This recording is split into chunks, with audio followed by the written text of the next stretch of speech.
अपने गठन के शैशव काल में ही ANTF, anti narcotic task force और एटीएस, एंटी टेररिस्ट फोर्स, इन दोनों ने मिलकर लगातार संयुक्त कार्रवाइयों का सिलसिला अनवरत जारी रखते हुए नशे के व्यापार की कमर तोड़ने के लिए अपना संकल्प लगातार मजबूत किया है। लगातार मादक द्रव्यों की धरपकड़ और इसके बड़े सूत्रधारों, स्वयंभू सरगनाओं की गिरफ्तारी का सिलसिला लगातार चल रहा है। उसी की कड़ी के रूप में ऑपरेशन विश्वयुग्म चलाकर दो बड़े सरगना जो लंबे समय से नशे के कारोबार में, इस काले धंधे में अकंठ लिप्त थे, जिन पर 45,000 रुपए का इनाम घोषित था, जिनकी गिरफ्तारी पर, जो पिछले 2 से 3 वर्षों से लगातार फरार चल रहे थे,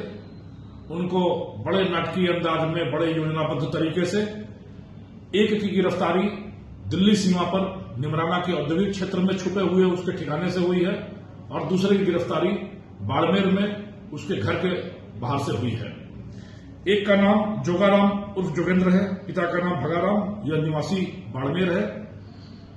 जो पिछले 2 वर्षों से फरार चल रहा था। और दूसरे का नाम हम जानबूझकर इसलिए नहीं बता रहे हैं क्योंकि उसकी उम्र को लेकर कुछ विरोधाभास है, पर यह बाड़मेर का निवासी है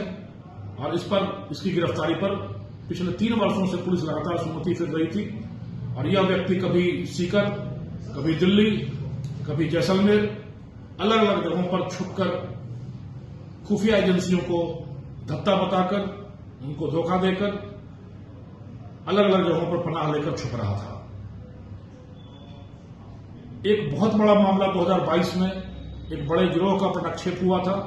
जो पाकिस्तान से हेरोइन की पैकेटें सीमा पर तारबंदी के इस पार फेंकी जाती थी और राजस्थान के निवासी उन पैकेटों को लेकर फिर पंजाब और दिल्ली के मुख्य सरगनाओं तक उन पैकेटों को पहुंचाते थे। उनका कोड हुआ करता था, आपके कपड़े आ गए हैं, सिलाई का पैसा ले जाओ, सिलाई का पैसा ले आओ और अपने कपड़े ले जाओ। इस कोड के माध्यम से पंजाब, दिल्ली, हरियाणा के क्षेत्रों के बड़े तस्कर आकर पंजाब, पाकिस्तान से आई हुई हेरोइन की बड़ी खेपें इनके माध्यम से ले जाया करते थे। यह नशे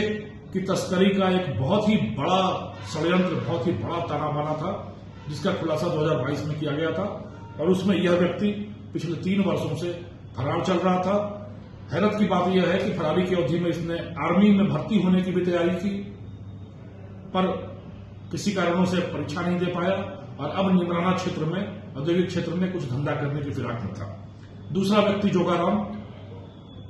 2 वर्षों से फरारी काट रहा था और पुलिस का इनाम घोषित होने के बाद इसने गुजरात में अपना ठिकाना बनाया और मध्य प्रदेश, राजस्थान की सीमा से नशे के सामग्री को ले जाकर लगातार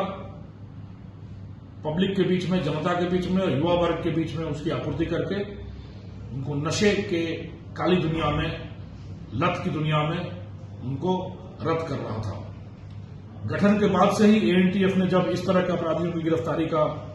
बीड़ा अपने कंधे पर उठाया, यह लगातार कार्रवाइयां चलते हुए करीब करीब 1 दर्जन कार्रवाइयां आज पूर्ण हुई हैं और इसके पूर्व भी 1 दिन पूर्व ही ऑपरेशन वार्म अप 3 चलाकर जालौर के क्षेत्र में करीब 2.5 क्विंटल डोडा चूरा और हथियार बंद अपराधियों के साथ निहत्थे भिड़कर हमारे योद्धाओं ने, हमारी टीम ने उनकी धरपकड़ में और उनको गिरफ्तार करने, माल की बरामदगी करने में, जब्ती करने में बहुत शानदार सफलता पाई है। यह लगातार कार्रवाइयां एएनटीएफ और एटीएफ की तरफ से संयुक्त रूप से चल रही हैं। मैं उम्मीद करता हूं कि शानदार कार्रवाइयों का सिलसिला लगातार जारी रहेगा और नशे की इस विषबेल पर यमदूत बनकर टूट पड़ेगी हमारी टीमें और हमारे राजस्थान से, इस देश से, इस समाज से इस नशे की कालिमा को, इस कलंक को हमेशा के लिए पूर्ण रूप से समाप्त करने में हम लोगों को